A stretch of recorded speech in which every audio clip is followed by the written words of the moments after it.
Boa tarde. Então, o meu nome é Giulia Daniele e sou subdiretora do Centro de Estudos Internacionais. É um prazer estar aqui, apresentar e ouvir esta conferência, um tópico que não conheço muito, então será muito interessante ouvir a professora e diretora do Centro de Estudos Internacionais, Ana Mônica Fonseca, que vai falar então sobre a importância da República Federal da Alemanha na estratégia portuguesa de resistência à descolonização. Queria apenas salientar, dizer duas palavras. Em primeiro lugar, que como Centro de Estudos Internacionais estamos muito satisfeitos desta colaboração entre o SEI e a Comissão Portuguesa de História Militar. É algo que deixa o nosso centro muito satisfeito e que com certeza será manter ao longo do tempo, desde logo com a nossa participação no 23º Colloquio di Storia Militare che vai realizzarsi in novembre deste ano. Queria também claramente agradecer os participantes, os oradores, em primeiro lugar o presidente da associação, da comissão, o general João Vieira Borges, que está por Zoom, e o coronel Anicito Afonso, coronel Fonseca, que estão aqui presentes conosco. Esta conferência está inserida no ciclo intitulado Visões da Guerra de Independências 1961-75 e, como sabem, patrocinado pela Comissão Portuguesa de História Militar. E com isso eu agradeço muito a presença de todos os oradores, da audiência presencial e também da audiência por Zoom. Muito obrigada. Obrigado, professora Daniel. Eu peço desculpa a todos, penso que me estão a ouvir. Infelizmente estou a falar de casa porque estou com Covid e um Covid bastante intenso e não quero passar a mais ninguém. Eu, na pessoa das professoras Giulia Daniel e da Ana Mônica Fonseca, eu cumprimento a senhora reitora do nosso ISCTE, a professora doutora Maria Lourdes Pintacilgo, um caso onde eu fui professor convidado durante alguns anos, onde apoiei como comandante da Academia Militar o doutoramento em História, Estudos, Segurança e Defesa, com o apoio imprescindível do professor doutor Luís Rodrigues, que não pode estar aqui hoje.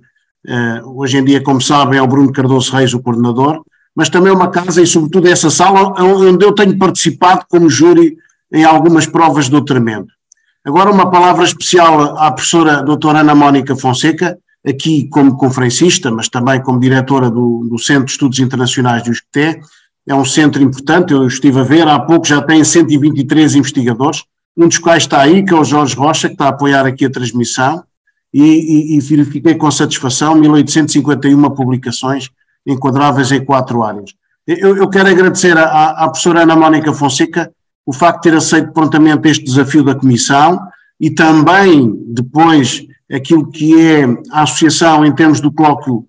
nacional e depois o Congresso Internacional de História Militar para o ano que vem, transmitindo, neste caso de hoje, o seu vasto conhecimento nesta área a todos nós e em especial aos mais jovens aí presentes. Cumprimento também o Coronel Borges da Fonseca, o secretário-geral da Comissão, o Coronel Anifesto Afonso, que é membro do plenário e do Conselho Científico e é o coordenador deste ciclo, tal como o mestre João Tavares, coordenador e hoje moderador também do painel. Minhas senhoras e meus senhores, caros alunos, temos assim esta 10ª sessão do ciclo, depois podem verificar as sessões no YouTube da Comissão, desde o general Pesará Correia, ao general Chito Rodrigues, a outras pessoas que os nossos alunos conhecem melhor, como o professor Luís Rodrigues e o professor António José Teles, que têm conferências extraordinárias, todos eles, e que vale a pena revisitar. Eu recordo que este ciclo é organizado pela Comissão, com a coordenação, como eu disse, do Coronel Aniceto Afonso e do mestre João Tavares, mas tem também o apoio da Associação 25 de Abril, do Instituto da Defesa Nacional, da Liga dos Combatentes e a chancela da Maria Inácia Rosala, dessa casa, da Comissão Comemorativa dos 50 anos do 25 de Abril de 74. O que é que nós pretendemos atingir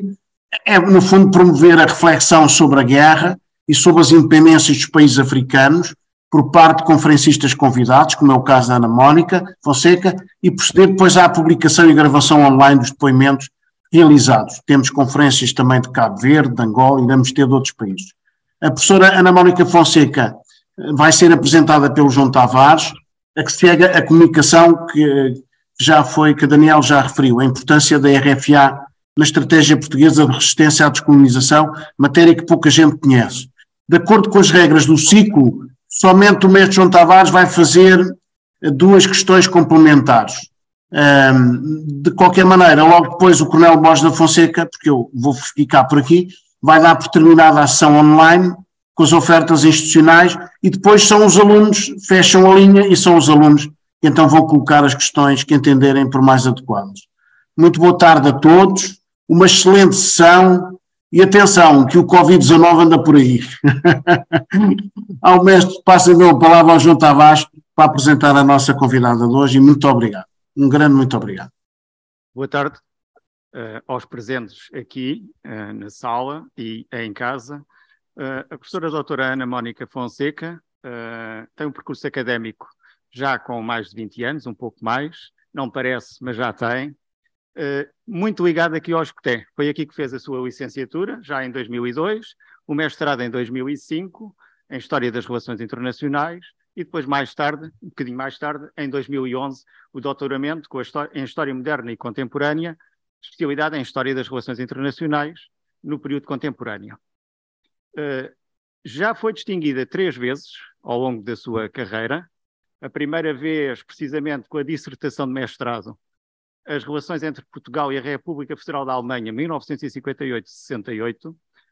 uma distinção da Fundação Mário Soares, Prémio Fundação Mário Soares, e em 2012, com a sua tese de doutoramento, 2 menções honrosas, uma também da Fundação Mário Soares, EDP, e o Prémio Vítor de Sá de História Contemporânea, menção honrosa. E com a tese de doutoramento, que tem um sugestivo nome, É preciso regar os cravos, a social-democracia alemã e a transição para a democracia em Portugal, 1974-76. Tem diversos trabalhos publicados em obras coletivas, em revistas nacionais e internacionais, e tem o livro com a dissertação de mestrado, que aqui passou a ter o título A Força das Armas, o apoio da República Federal da Alemanha ao Estado Novo, 1958-68. Atualmente é professora auxiliar do Departamento de História do ISCTE, diretora do Centro de Estudos Internacionais e, desde janeiro de 2022, também é diretora do mestrado em História Moderna e Contemporânea. E desde setembro de 2019, subdiretora do mestrado em Estudos Internacionais. É, obviamente, investigadora integrada do Centro de Estudos Internacionais e também foi investigadora no Instituto Português de Relações Internacionais da Universidade Nova de Lisboa. Naturalmente, como se depreende aqui pelo currículo, as suas áreas de investigação são, sobretudo, as transições para a democracia na Europa do Sul, as relações luso-alemãs durante a Guerra Fria, a social-democracia europeia e a promoção da democracia.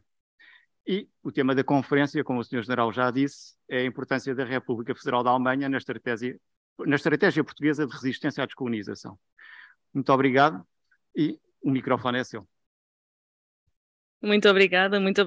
João. Em primeiro lugar, muito obrigada à Comissão Portuguesa de História Militar, na pessoa do seu presidente, o Sr. General João Vieira Borges, do Sr. Coronel Borges Fonseca, peço desculpa, e do Sr. Coronel Aniceto Afonso. Fiquei muito honrada pela oportunidade de vir aqui e participar neste ciclo e agradeço muito o convite que me fizeram. Agradeço também ao João Tavares as suas palavras de apresentação e a sua moderação nesta sessão. Agradeço à minha colega Júlia Daniela por também estar aqui a representar institucionalmente o Centro de Estudos Internacionais e, obviamente, agradeço também a presença de todos os que estão aqui em pessoa e no Zoom para seguirem esta sessão.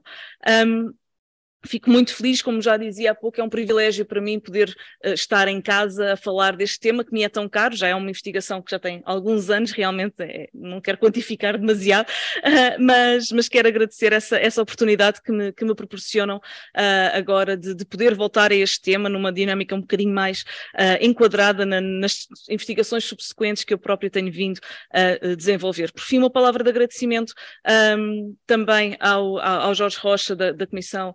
Portuguesa de História Militar, colega e amigo também do Centro de Investigador Integrado também do Centro de Estudos Internacionais, e à Sara Oliveira pelo seu apoio incansável na organização e no apoio que deu durante toda a preparação deste evento. Bom, como historiadora que sou, comecei a preparar esta apresentação precisamente por ir ver as palestras anteriores do ciclo que me antecedem e que, aliás, volto a realçar, como o Sr. General também já disse, estão disponíveis no YouTube, no canal de YouTube da Comissão Portuguesa de História Militar, e recomendo vivamente porque não só fui vê-las para ter uma ideia do modelo a seguir e do tom a seguir, mas também para evitar repetições excessivas dentro daquilo que tinha já sido falado. Tive assim a oportunidade de assistir a excelentes intervenções de colegas e professores estimados, bem como de antigos combatentes, que assim deixaram e deixam um testemunho indispensável para uma visão verdadeiramente global das guerras coloniais portuguesas. Vou partir assim de uma ideia base espelhada pelo professor António José Telo, que na sua brilhante conferência, posso dizê-lo, esclarece que, do seu ponto de vista, a guerra colonial portuguesa estaria perdida logo desde 1961. O professor António Telo é, aliás, e deixo aqui registado, um dos grandes responsáveis pela minha escolha de trabalhar sobre a Alemanha Federal, tendo sido um dos primeiros historiadores a desvendar, nas suas palavras, e a expressão que ficou cunhada e que ficou marcante para este período, foi o primeiro a desvendar então a inversão de alianças que a política externa teria seguido durante a década de 60.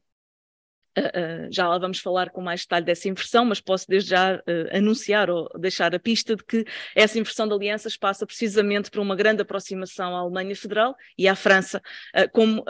procura de uma alternativa naquilo que seria o alinhamento externo de Portugal, precisamente no apoio para a prossecução do esforço militar de resistência à descolonização portuguesa. Mas, como eu disse, já lá vamos. Dizia então que sigo a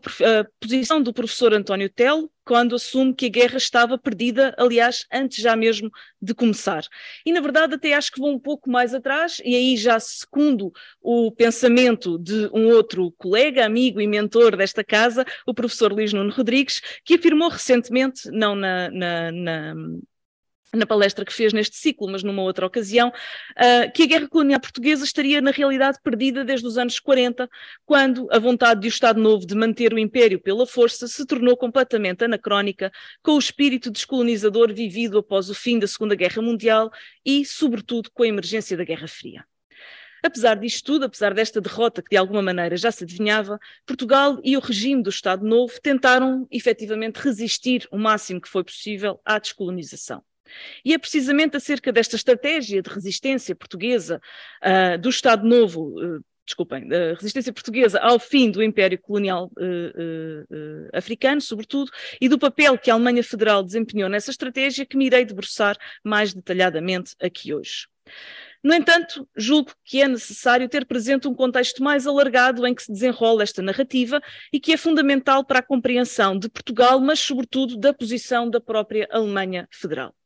E este contexto é precisamente o da Guerra Fria. O combate entre os dois modos de organização da sociedade, antagónicos, protagonizados pelos Estados Unidos da América por um lado e pela União Soviética pelo outro e os seus respectivos blocos aliados, condicionou fortemente o desenvolvimento das relações entre os diferentes atores do sistema internacional. Não vou aqui detalhar todos os momentos de implantação da Guerra Fria, mas não posso deixar de realçar o papel específico da Alemanha Federal, ela própria um resultado direto desse mesmo antagonismo bipolar vivido desde meados da década de 40.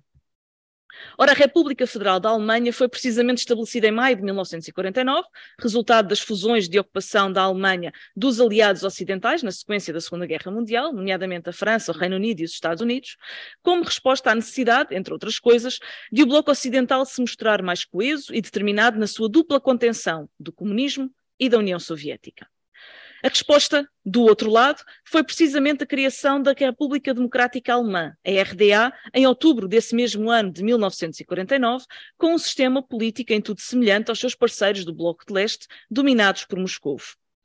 A divisão da Alemanha em dois Estados rivais será, assim, uma das primeiras consequências visíveis da Guerra Fria. A Alemanha Federal não será um Estado completamente soberano até meados dos anos 50 e a sua existência, mesmo depois de fazer parte da NATO, será sempre condicionada pelo contexto bipolar. No entanto, estas características ajudam a explicar, de alguma forma, aquilo que falarei de seguida. A importância que Bona e o governo federal alemão davam à estabilidade política em Portugal através do elemento central para a defesa, de facto, da Europa Ocidental, a base americana na Ilha Terceira, nos Açores. Era, não só, mas sobretudo, através das lajes, que os norte-americanos conseguiriam ativar o dispositivo defensivo de grande escala em caso de uma ofensiva do exército soviético sobre a Europa Ocidental e, mais concretamente, sobre a Alemanha Federal. Por outro lado, o contexto bipolar também marcou profundamente o desenvolvimento da política colonial portuguesa, em particular no que concerne à sua resistência à descolonização, que, como referi, se adivinhava já pelo menos desde a década de 50. As características desta estratégia de resistência do Estado Novo pautam-se muito rapidamente por três dimensões. Não vou entrar aqui em detalhe, como eu disse, oradores anteriores deste mesmo ciclo já exploraram profundamente esta questão, mas julgo que é importante referir aqui estas três dimensões para as termos presentes, porque elas depois vão estar refletidas naquela que vai ser a dinâmica entre a Alemanha Federal e o Estado Novo durante as guerras coloniais. A primeira dimensão, de base jurídico-institucional, será talvez aquela que mais claramente demonstra como o regime autoritário português estava consciente da proximidade dos ventos de mudança, como Harold Macmillan se referiu, que iriam varrer o continente africano, e logo em 1951 Portugal leva a cabo uma mudança constitucional, segundo a qual as colónias se passariam a denominar províncias ultramarinas. Esta concepção assimilacionista implicou uma mudança, na maneira de como as colónias passariam a denominar-se, mas, sobretudo, inscreveu na Constituição Portuguesa que deixaria de existir formalmente um Império Colonial Português e que Portugal passaria a ser uma nação pluricontinental composto de províncias ultramarinas e metropolitanas, o famoso Portugal de Minho Timor, numa expressão conhecida da propaganda do Estado Novo. Em segundo lugar, temos uma dimensão ideológica nesta resistência, na estratégia portuguesa de resistência à descolonização. Esta dinâmica ideológica implica o momento em que o regime vai finalmente abraçar a doutrina do lusotropicalismo, procurando transmitir uma ideia que Portugal e o colonialismo português teriam uma especificidade tal que não seriam comparáveis aos restantes colonialismos europeus. Esta doutrina apontava a habilidade intrínseca dos portugueses para estabelecer um modelo de sociedade baseado na partilha e compreensão de valores dos locais, que teria dado origem a uma civilização lusotropical, desenhada inicialmente pelo sociólogo brasileiro Gilberto Freire, para tentar explicar as características da própria relação entre Portugal e o Brasil e a própria sociedade brasileira. Foi depois incentivada e cultivada pelo próprio regime do Estado Novo, a partir da década de 50 também, focando então em torno e aplicando este modelo a todo o Império Colonial, sobretudo ao Império Africano português. Em terceiro lugar, temos a dimensão militar, que será aquela que é mais óbvia ou mais imediata, se calhar, se quiserem, porque efetivamente implicou a resistência militar à descolonização e daí as guerras coloniais, e será também aquela na qual a cooperação luso-alemã irá incidir, mas sempre com, se me permitem esta comparação, o chapéu de chuva, digamos assim, destas outras duas dimensões que referi. O que pretendo então, no resto desta apresentação, e que será, espero eu, a parte principal que vos quero transmitir, é fazer então uma abordagem geral à postura da República Federal da Alemanha perante os problemas coloniais portugueses. Não irei focar-me somente nos elementos da colaboração luso-alemã, especialmente importante e representativa no campo militar, mas tentarei descrever qual a política alemã para Portugal, nomeadamente quais os objetivos que estavam por detrás das relações da própria Alemanha Federal com o Estado Novo durante os anos finais do regime. Assim, não irei debruçar-me tanto no ponto de vista português, podemos deixar depois para a discussão, mas sim nos objetivos da política externa da Alemanha Federal e a sua relação, e eventualmente choque, com a política colonial portuguesa.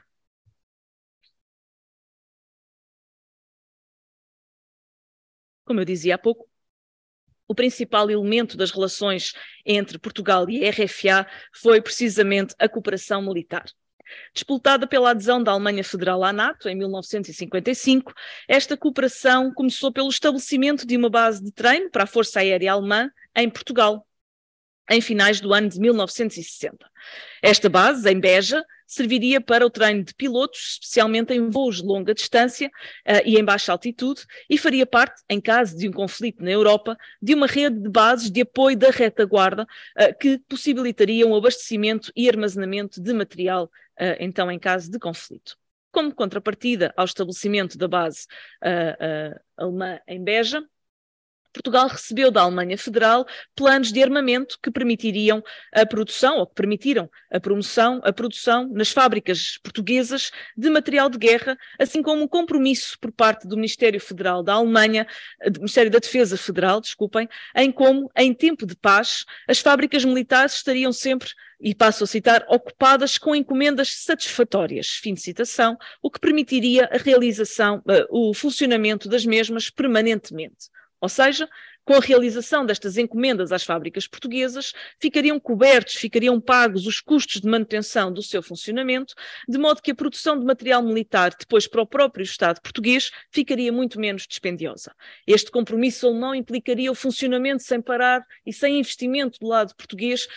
das fábricas nacionais de armamento, que depois viria a ser muito útil para o próprio Exército e as Forças Armadas Nacionais. Este acordo da base de Beja foi então assinado em dezembro de 1960 pelos ministros da Defesa de ambos os países, Franz Josef Strauss, do lado alemão, e Júlio Botelho Muniz, do lado português.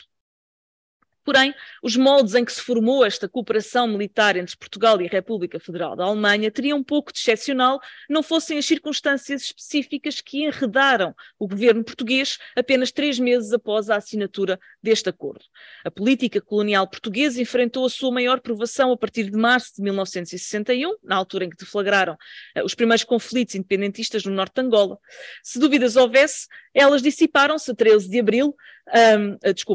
se dúvidas houvesse relativamente ao desejo de Oliveira Salazar em manter o Império pela força, elas dissiparam-se a 13 de abril, quando, num discurso que ficou para a história, o presidente do Conselho tornou pública a decisão de, e passo a citá-lo, andar rapidamente e em força para melhor se defender Angola e com ela a integridade da nação. Apesar da decisão de o governo português resistir militarmente aos movimentos nacionalistas, recordo que tinham passado apenas 3 meses após a assinatura do acordo com a RFA da base de Beja, apesar desta decisão ter provocado algum isolamento, bastante temporário, aliás, de Portugal na comunidade internacional, a cooperação militar com a Alemanha Federal continuou. Tal facto compreende-se tendo em conta os objetivos alemães em Portugal. Confrontada com a política colonial portuguesa de recusar o direito à autodeterminação nas suas colónias, a RFA viu-se dividida no que tocava à postura a adotar. Por um lado, pesou a favor de Portugal a sua importância estratégica para a Aliança Atlântica, ou seja, a importância de auxiliar um aliado na NATO com um forte espírito anticomunista que dispunha de um elemento essencial para a segurança do Ocidente e, em particular aqui, da Alemanha Federal, os Açores. Simultaneamente, os responsáveis alemães temiam que, em caso de perda do Império, o Estado Novo implodisse, o que levaria a um vazio de poder e à possível implantação de um regime comunista em Portugal, que se sabia ser a única força política organizada e, portanto, com capacidade de ocupar o tal vazio de poder, e que isto certamente iria contagiar a vizinha Espanha. Para os governos conservadores alemães, este era um risco que não poderiam correr. Não nos podemos esquecer que a Alemanha Federal será governada até 1969 por governos chefiados pela União Democrata Cristã, portanto pela democracia cristã alemã, governos profundamente conservadores e próximos, inclusivamente alguns destes elementos, admiradores de Oliveira Salazar, enquanto representante da chamada velha Europa no poder. E, portanto, era algo que não se poderia arriscar, esta instabilidade política, este vazio de poder em Portugal que contingiria a Espanha e que implicaria que a Península Ibérica pudesse ficar à deriva, digamos assim, num contexto de rivalidade bipolar. No entanto, há um outro lado desta moeda, há uma outra face desta moeda. A própria República Federal da Alemanha estava a tentar penetrar no continente africano, procurando exercer alguma influência junto do bloco afroasiático, também ele um ator recentemente presente e entrado no sistema internacional com significativa presença, sobretudo a partir também de 1955, na sequência da Conferência de Bandung. Para além dos interesses económicos por trás desta aproximação, havia o objetivo de evitar que a República Democrática Alemã, como os alemães ocidentais diziam, a zona de ocupação soviética ou a outra Alemanha, fosse reconhecida internacionalmente, ao mesmo tempo que se procurava o apoio dos novos Estados africanos ao governo federal nas questões relacionadas com o problema de Berlim, o que se tornou ainda mais pertinente, precisamente a partir de agosto de 1961, com a construção do Muro de Berlim. Assim, perante estes dois objetivos, a atitude de Bona, da República Federal da Alemanha, passou por não adotar nenhuma posição que contrariasse abertamente a política colonial portuguesa, ao mesmo tempo que se esforçou por evitar tudo o que pudesse ser visto pelos Estados afroasiáticos como um apoio claro à manutenção do Império Português. Podemos dizer que esta posição do governo da Alemanha Federal acabou por ser altamente favorável a Lisboa e ao Estado Novo. Do ponto de vista da cooperação militar, e apesar de algumas hesitações iniciais, Portugal recebeu da República Federal da Alemanha armamento, munições, aviões que foram vendidos a preços altamente favoráveis para o Estado português e que foram fundamentais para o desempenho das Forças Armadas Portuguesas em África. A título só de exemplo, e até 1968, até janeiro de 1968, de acordo com o memorial que faz precisamente o balanço das relações militares luso-alemãs, escrito em janeiro de 68, Portugal terá recebido um total de 186 aviões, 76 aviões Dornier DO-27, 70 aviões Harvard T-6, 40 aviões Fiat GE-91, 4 Nor Atlas, e o respectivo equipamento, sendo algum destes aviões inclusivamente cedidos a título de empréstimo e, portanto, sem custos para o Estado português, outros através de uma compra em condições favoráveis.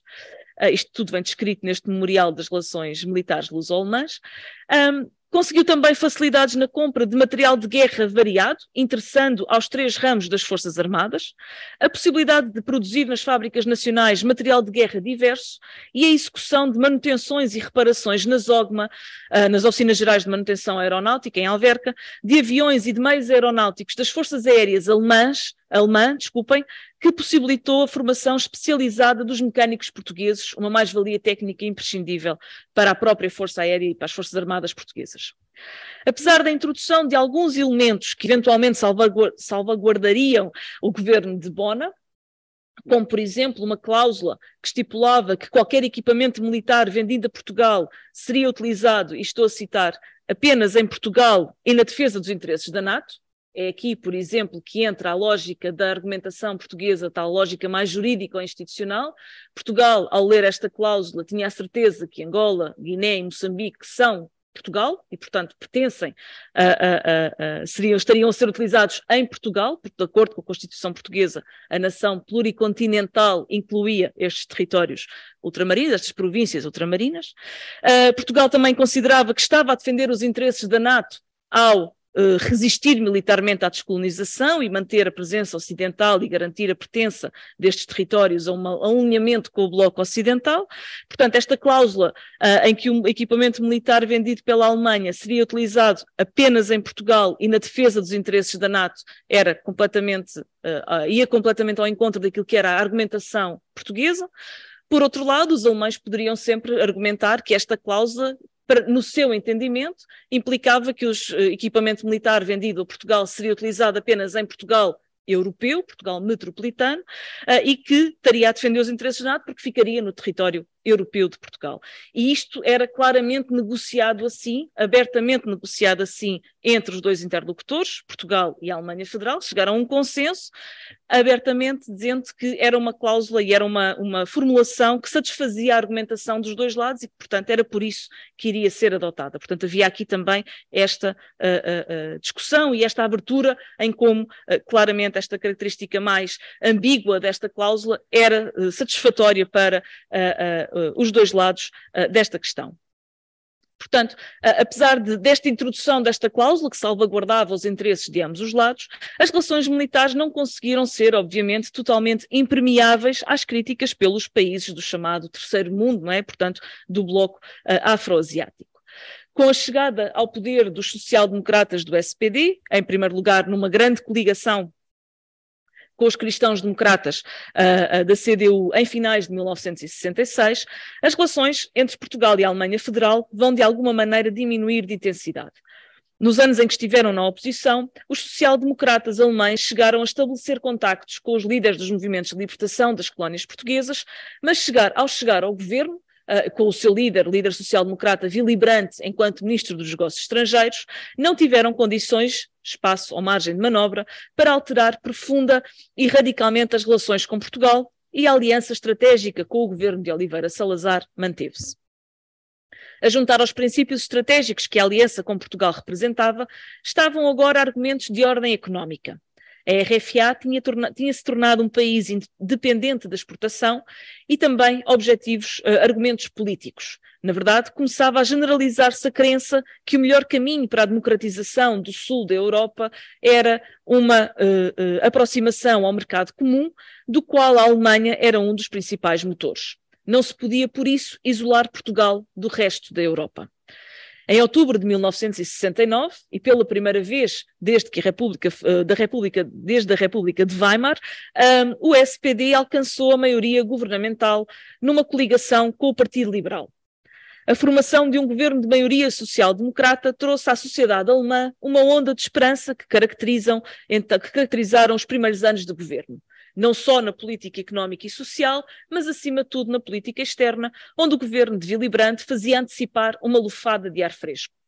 Esta passava por uma completa inversão dos princípios até aí defendidos no que dizia respeito ao conflito leste-oeste, permitindo pela primeira vez a aceitação do status quo, isto é, o reconhecimento de que existiam dois Estados alemães. Uma consequência direta desta nova política externa alemã foi o estabelecimento de relações diplomáticas com os países do Bloco de Leste, especialmente com a República Democrática da Alemanha e com a própria União Soviética. Porém, simultaneamente a esta que ficou conhecida como Ostpolitik, a política do leste, de aproximação ao leste, os alemães federais reforçaram a sua Westpolitik, ou seja, a política de aproximação e de inserção no Ocidente, uma política seguida desde a liderança de Konrad Adenauer e que passava então por uma estreita ligação aos aliados ocidentais, completada, a partir do governo de Willy Brandt, por uma aposta no aprofundamento político das instituições europeias. Naturalmente que esta própria mobilização e esta própria mudança na política externa alemã apenas foi possível porque o próprio contexto internacional da Guerra Fria aí se permitiu, vivia-se num período de détente e de própria procura de entendimento entre as duas superpotências com vista a reconhecer e a estancar, digamos assim, a estabelecer o status quo, a congelar o status quo desta Guerra Fria. Relativamente à posição perante Portugal, podemos identificar duas correntes dentro da coligação governamental que agora liderava Bona. A personificada pelo Ministro dos Negócios Estrangeiros e do líder do Partido Liberal, Walter Schill, que advogava que se mantivesse a cooperação militar e económica com Portugal como a única alternativa realista e adequada aos interesses quer da Aliança Ocidental como da economia alemã, e uma outra liderada pelo Ministro da Cooperação Económica, Erhard Epler. Este defendia o abandono da colaboração militar com Portugal e o apoio total aos movimentos de libertação africanos, o que acabou por vir a ser feito indiretamente, por exemplo, através da Fundação Friedrich Ebert, associada precisamente ao Partido Social Democrata Alemão. Por isso, enquanto se mantinham relações amigáveis ao nível de governo, ao nível partidário, as posições do SPD tornavam-se mais próximas dos movimentos de libertação africanos. Durante os últimos anos do governo marcelista, portanto a partir de 1968 e até 1974, os líderes dos movimentos nacionalistas das colónias portuguesas foram recebidos na Fundação Ebert, em Bona, e o presidente desta fundação chegou a admitir publicamente que apoiava, moral e financeiramente, os movimentos independentistas de Angola, Moçambique e Guiné.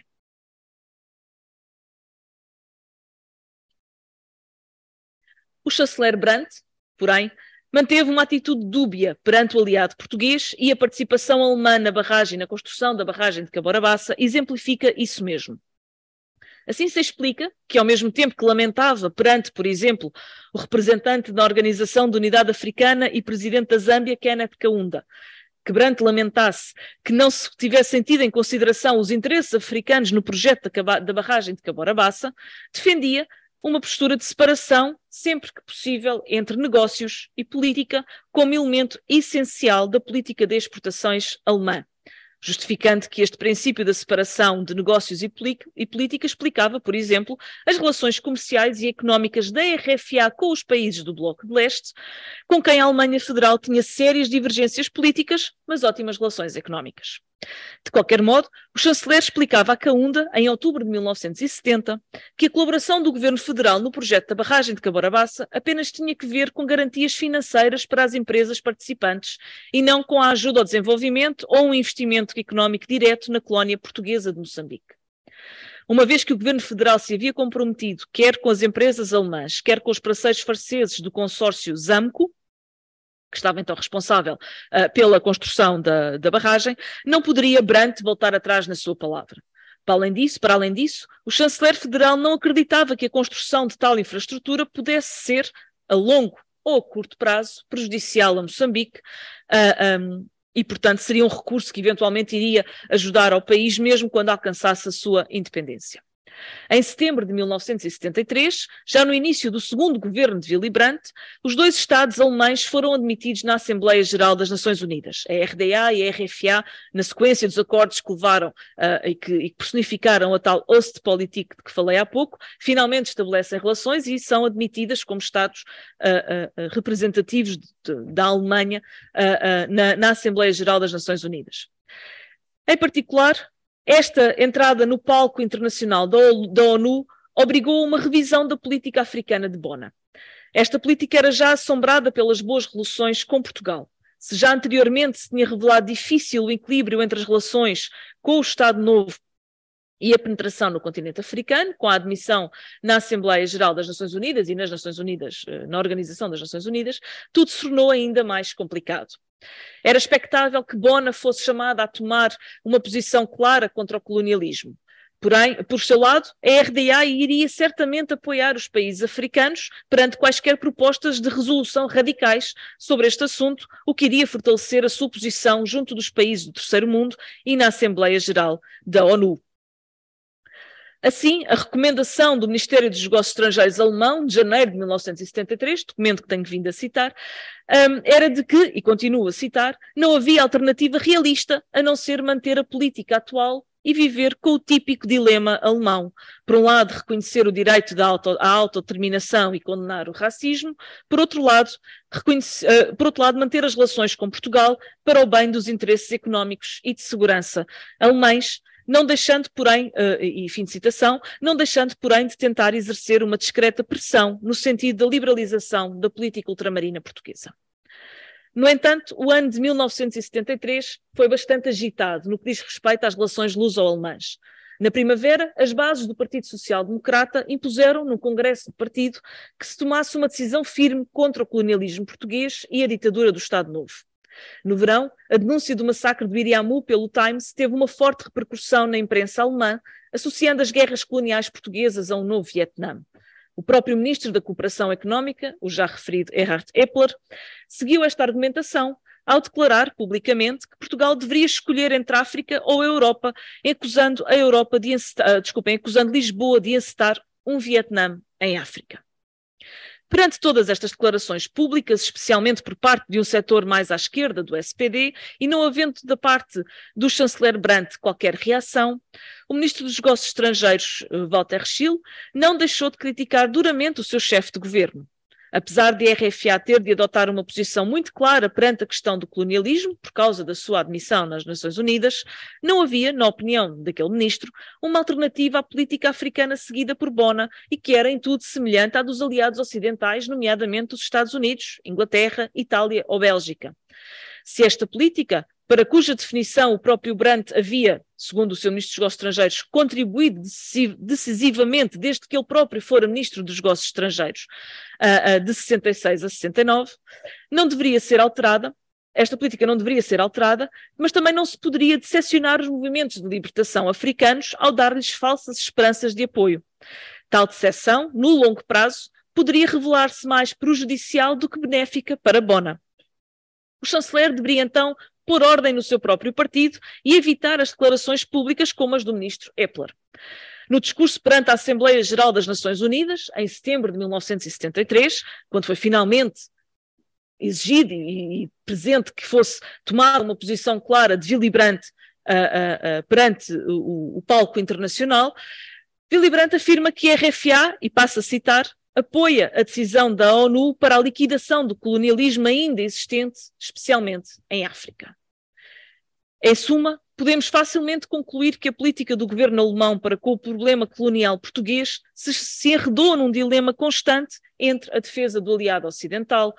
detentor de uma importante posição geoestratégica para a defesa do Ocidente, por um lado, e a penetração alemã em África, importante do ponto de vista económico, no outro. Numa primeira fase, correspondente à década de 60 e aos governos de maioria cristã-democrata em Bona, a primazia foi para a defesa do aliado ocidental, se bem que sem uma apologia clara da sua política colonial. Ou seja, as relações luso-alemãs foram bastante positivas, quer ao nível político e comercial, quer especialmente ao nível militar. Nos últimos anos do Estado Novo, já com Marcelo Caetano na presidência do Conselho de Ministros e com os social-democratas no governo na Alemanha Federal, a cooperação entre os dois países sofreu um abrandamento. Por um lado, a postura internacional do governo alemão passava agora pela procura de um entendimento com o Bloco de Leste e, em particular, com a República Democrática Alemã. Por outro lado, o governo de Bona mantinha a crença de que o melhor que podia fazer para a resolução da questão colonial portuguesa era manter-se próximo de Lisboa, de modo a poder exercer alguma pressão no sentido de uma resolução pacífica e manterem aberta a hipótese de aproximação à Europa. Assim, assistimos a uma constante contradição perante o conflito colonial português. A participação na construção da barragem de Caoarabaça originou uma onda de criticismo à cooperação luso-alemã, mas os interesses económicos falaram mais alto. Porém, a proximidade com a política colonial de Portugal, colonialista de Lisboa, despoltou uma forte contestação por parte de alguns setores influentes da sociedade alemã, como organizações religiosas ou a tal ala mais à esquerda do próprio SPD, nomeadamente a associada à Fundação Friedrich Ebert e à Juventude Social Democrata.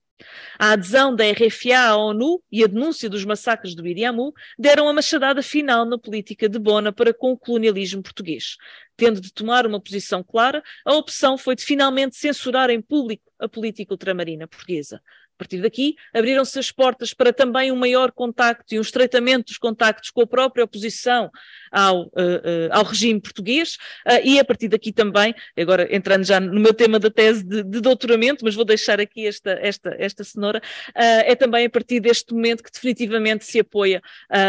o Partido Socialista Português, aquele que depois já tinha sido fundado numa própria sede da Fundação Friedrich Ebert,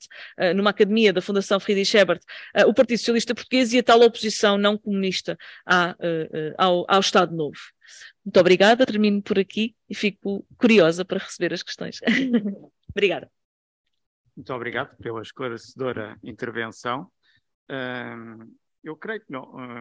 que a minha interpretação,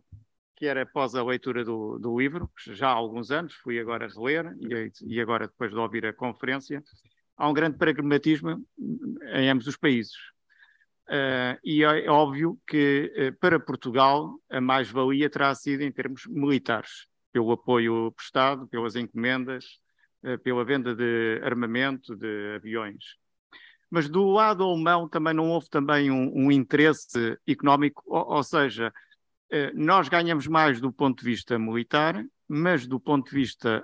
económico terá esta relação de alguns anos entre Portugal e a RFA terá sido mais vantajosa para esta última. Não lhe parece? Até porque as encomendas que são colocadas nas fábricas de armamento, concretamente na fábrica de munições de Moscavide, implicam também do lado alemão a venda prévia de equipamentos, de maquinaria e transferência de tecnologia. E também de matérias-primas que não existiam em Portugal para o fabrico de munições, nomeadamente o aço, que os alemães colocaram mesmo como premissa: se Portugal pudesse adquirir aço mais barato na Alemanha, seria na Alemanha que o iria comprar.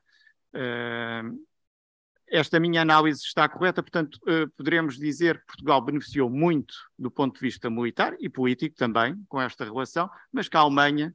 do ponto de vista económico, também não terá ficado a perder. Terá sido a mais-valia desta relação, deste acordo, terá sido para o lado alemão a parte económica. Sim, também. Acho que não podemos nunca ser inocentes e pensar que seria meramente um interesse estratégico ou de solidariedade política de toda. Havia claramente uma vantagem do ponto de vista económico nestas trocas, neste enquadramento em que a própria cooperação militar estava feita, estava enquadrado, obviamente, numa sólida rede de trocas comerciais e de importações e das importações portuguesas ou exportações alemãs, que realmente sim foram uma grande mais-valia do ponto de vista económico para a Alemanha Federal. A Alemanha conseguiu assim garantir não consigo dizer exatamente o peso no total do mercado de exportações alemão, no peso que Portugal desempenhava, mas sei que não deixava de ser algo, pronto, pelo menos importante, e era alguma fonte de mais-valia para o crescimento económico da Alemanha também nesta altura. E, portanto, sim, essa dimensão não se pode diminuir. Eu foquei-me aqui um pouquinho mais na relação, mais do ponto de vista político e militar. Não, a parte económica, realmente, na tese de mestrado está bastante mais desenvolvida do que eu falei aqui. Mas sim, mas há uma dimensão económica muito relevante e muito importante na base destes acordos. Depois são vários acordos que são desenhados e vários acordos comerciais, inclusivamente, que são estabelecidos entre Portugal e a República Federal da Alemanha, que sim, que trazem essas contrapartidas para a Alemanha, sim, claro que sim, claro que sim. E, portanto, Portugal beneficiou muito destas encomendas, mas estas encomendas, como diz, também implicavam que houvesse uma série de importações de Portugal do mercado alemão que iriam alimentá-las, não é? E, portanto, mesmo que fossem a preços mais vantajosos, ainda assim eram sempre uma mais-valia para a própria Alemanha. Até porque a produção em Portugal deveria ser mais barata. Os preços praticados em Portugal, exatamente, sim, a mão de obra... Sim, a mão de obra era muito mais barata. Sim, seria muito mais fácil a Alemanha encontrar em Portugal produtos, neste caso, de munições, que é aquilo que eu conheço melhor, tem a ver com a minha dissertação de mestrado, do que noutros países. Sim, foi também uma das razões pelas quais se olhou para Portugal à partida. Eu também não explorei aqui muito o período pré-1961, ou que vai estar na base da assinatura do acordo depois em dezembro de 1960, mas uma das razões pelas quais se escolhe Portugal, para além da sua posição geográfica, ou seja, a Alemanha interessava estabelecer uma base de treino onde pudesse fazer voos de longa duração e sobrevoo a baixa altitude, sem ter que rapidamente, se estivéssemos no território alemão, rapidamente se corria o risco de estar a atravessar a fronteira para o lado do Bloco de Leste, não é? Portanto, aí poderia haver logo o disputar de uma desconfiança muito grande e de um aquecimento muito grande da Guerra Fria até, e depois para o lado ocidental, ainda assim os territórios à volta são altamente demograficamente elevados, não é? Portanto, são densamente populacionais, e portanto era necessário que houvesse um espaço onde pudesse ser possível fazer voos sem afetar as populações e com o mínimo de incómodo possível. Portanto, foi a posição geoestratégica de Portugal que ajudou à escolha de Portugal, foi o regime, houve um bloqueio direto, a Espanha era uma opção, e depois mais tarde os alemães vão estabelecer também bases em Espanha, mas no final dos anos 50, quando é necessário estabelecer esta base, eles recusam automaticamente contactar com o franquismo e contactar com o regime franquista, pela proximidade que teve com o regime nacional-socialista. Portanto, o Salazar e o regime do Estado Novo, de alguma maneira, beneficiavam ainda dessa visão benéfica de ter sido um regime autoritário, mas que colaborou com os aliados e que, de alguma maneira, estava do lado vencedor da guerra. Mas depois também, obviamente, era um país cujas características permitiam que houvesse um custo muito baixo de tudo aquilo que era preciso pedir e que era preciso ter, e portanto o baixo custo da mão de obra, a facilidade até em formar essa mão de obra porque estava tudo por fazer e portanto conseguia ser um processo muito controlado pelos próprios alemães e portanto há uma formação, há trocas também do ponto de vista das competências técnicas e há várias pessoas que vão fazer formação na Alemanha, no caso da Zogma então isso é particularmente notado também, e portanto há toda uma lógica que vai favorecer a escolha de Portugal como sendo o aliado preferencial essencial, para além de já ser obviamente um aliado na NATO, coisa que a Espanha também não era, e de permitir enquadrar esta base depois numa rede, como eu referi há pouco, na rede de bases de apoio de retaguarda em caso de um conflito militar no centro do continente europeu. E, portanto, Portugal era também atrativo por causa dessa característica, como disse, de baixo custo da mão de obra, facilidade de digamos assim, de controlo da produção e da maneira como as coisas iriam ser feitas. E, portanto, acabou por ser a escolha também por isso. No caso concreto de Beja, o desinteresse alemão depois volta a reacender, ou melhor, o interesse alemão volta a reacender-se, nomeadamente já depois do 25 de Abril. E é central a base aérea em Beja, a possibilidade de treino, apesar de depois deste período em que arrefeceu o interesse, por razões económicas, porque também a França e a Espanha também vão causar algumas limitações ao sobrevoo dos seus territórios pelos aviões alemães. Para chegarem a Portugal tinham que passar por França e por Espanha, mas é curioso que os alemães não se esqueceram de Beja, porque após o 25 de Abril, creio eu que em 79 fazem um novo acordo e de facto só desaparecem de Portugal, no bom sentido, digamos, em 93. Porque a presença militar, não da maneira inicialmente pensada, de uma forma muito mais modesta, assim que o regime político mudou em Portugal, eles voltam a ter interesse e, de facto, só em 93 é que terminam a sua presença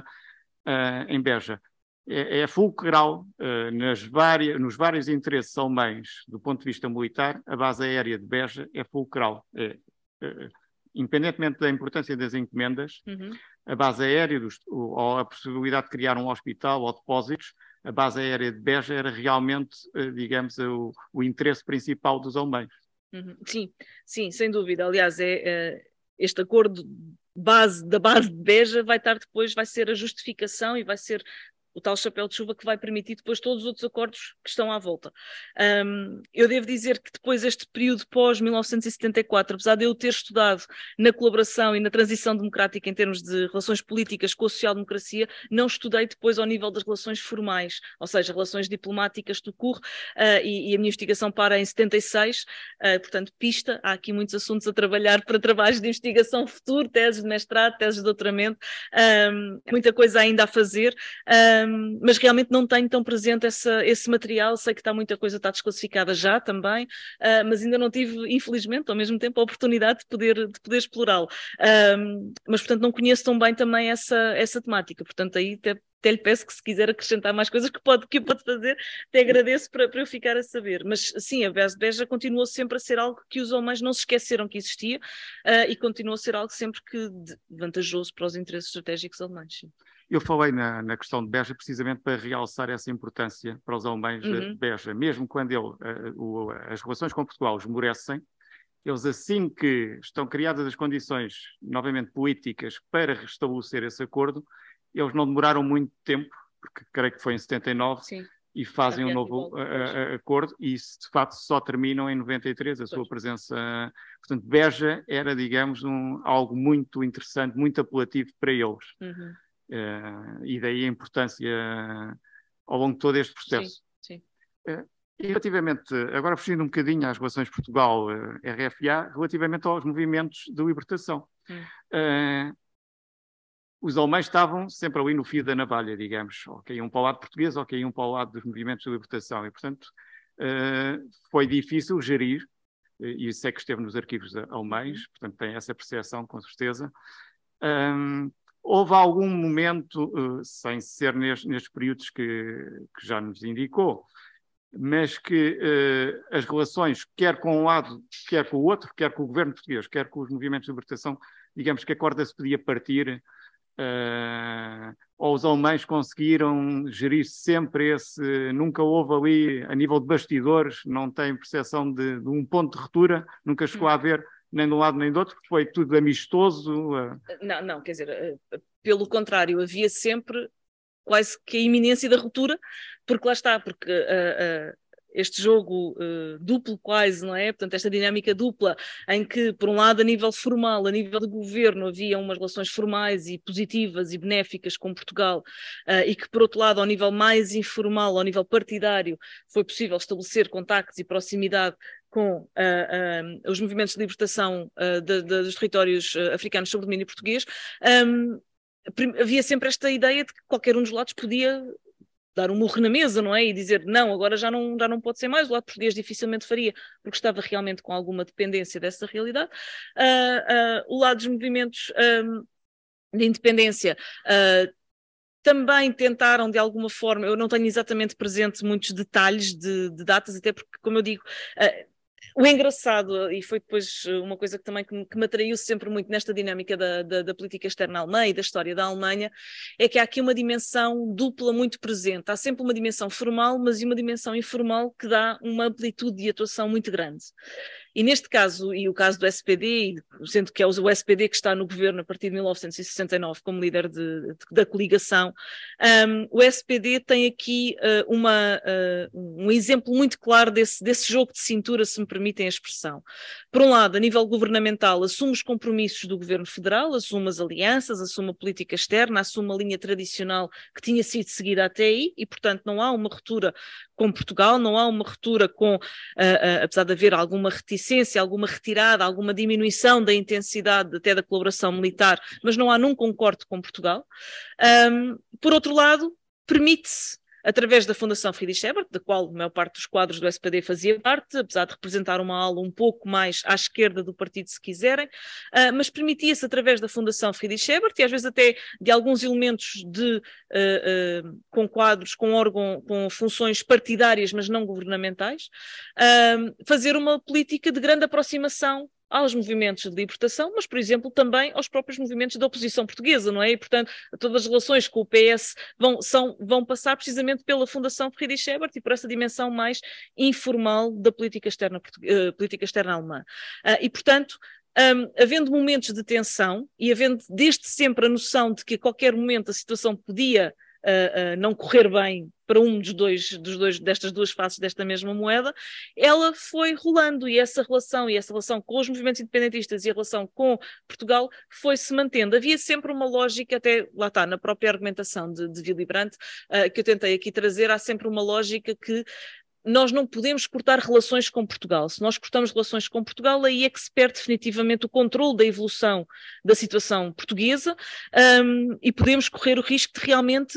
não ter qualquer margem de manobra para o futuro do regime, porque se esperava que, se de alguma maneira a Alemanha se mantivesse próxima, poderia funcionar como, digamos assim, uma orientação para evitar que houvesse um corte completo com a Europa e, pelo contrário, favorecer que o regime tivesse capacidade para se abrir por dentro, não é? Portanto, uma liberalização interna do próprio regime era aquilo que se esperava que acontecesse em Portugal. Ninguém esperava que acontecesse o 25 de Abril. E, portanto, havia esta ideia de que era necessário manter a proximidade com Lisboa de maneira a poder guiar o melhor possível a evolução e condicionar, e não vou dizer controlar porque isto é demasiado ativo e não era uma coisa tão ativa, era mesmo assim uma espécie de guiar, de orientar a evolução política, de sempre que houvesse oportunidade de incentivar, e foram ditas várias conversas, que era necessário que Portugal começasse de alguma maneira a tentar repensar, de alguma maneira, eventualmente, a possibilidade de vir a alterar as ligações que tinha com os territórios africanos e pensar na autodeterminação, mas sempre de uma maneira muito gradual e muito sem querer haver uma interferência direta nos assuntos internos, que era visto como um assunto interno, portanto, de Portugal. E, portanto, nunca se poderia dar esse corte total com Portugal. Por outro lado, havia também um risco muito grande de se estar a estabelecer uma relação demasiado próxima com os movimentos de libertação, que eram vistos como, ou melhor, que não traziam também a garantia de satisfazer totalmente os interesses da política externa alemã, ou seja, havia interesse, obviamente, no desenvolvimento e na concretização da independência destes territórios, mas um dos objetivos principais seria que esses governos futuros viessem a ser próximos do governo alemão e do bloco ocidental, estamos sempre dentro desta lógica da Guerra Fria. Mas também não havia a certeza que, independentemente do apoio moral e financeiro, como dizia o presidente da Fundação Ebert na altura, que para além dele, que em contrapartida a isso viesse realmente algum resultado benéfico para a política externa alemã. E, portanto, também havia alguma cautela na medida em que se tinha que apoiar, mas não incondicionalmente, estes movimentos, e portanto dava-se apoio político, dava-se o tal apoio moral, algum e importante apoio financeiro, mas com o objetivo de vir a granjeá-los para o lado ocidental. Não tendo a certeza que isso fosse necessariamente o resultado final destas demarches e destes contactos, era sempre posto alguma cautela, a perspectiva era sempre, é importante termos relações com aqueles que poderão vir a governar estes países e, portanto, começar a fazer o caminho para o futuro, mas também não sabia quando é que esse futuro iria chegar e, portanto, também aí havia alguma cautela. Portanto, a posição da Alemanha Federal nesta questão, para além de ser muito ambígua e muito fluida naquilo que é o aproveitamento máximo de cada momento e de cada interlocutor, é sempre muito cautelosa porque nunca perde de vista esta questão da dinâmica da Guerra Fria, da rivalidade entre os dois blocos e de tentar lidar com essa realidade o melhor possível. Portanto, são muitas camadas ao mesmo tempo a agir, mas acho que é também por isso que torna tão interessante. Mas não sei se respondi exatamente àquilo que estava a perguntar, porque às vezes depois perco-me um bocadinho. Sim, sim. E agradeço este esclarecimento extra. A intervenção foi magnífica. O livro também está muito bem escrito. E dou-lhe os parabéns e agradeço obrigada. As respostas, a intervenção. Muito obrigado. Muito obrigada, João. Obrigada.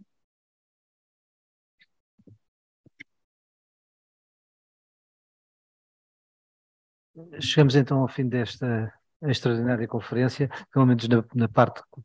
que está a ser filmada. Queria agradecer em nome da Comissão Portuguesa de História Militar à senhora professora Ana Mónica Fonseca esta excelente conferência e também ao ISCTE por terem-nos recebido na vossa casa, o que é sem dúvida uma mais-valia para este nosso ciclo de visões da Guerra e das Independências. Muito obrigado. Obrigada.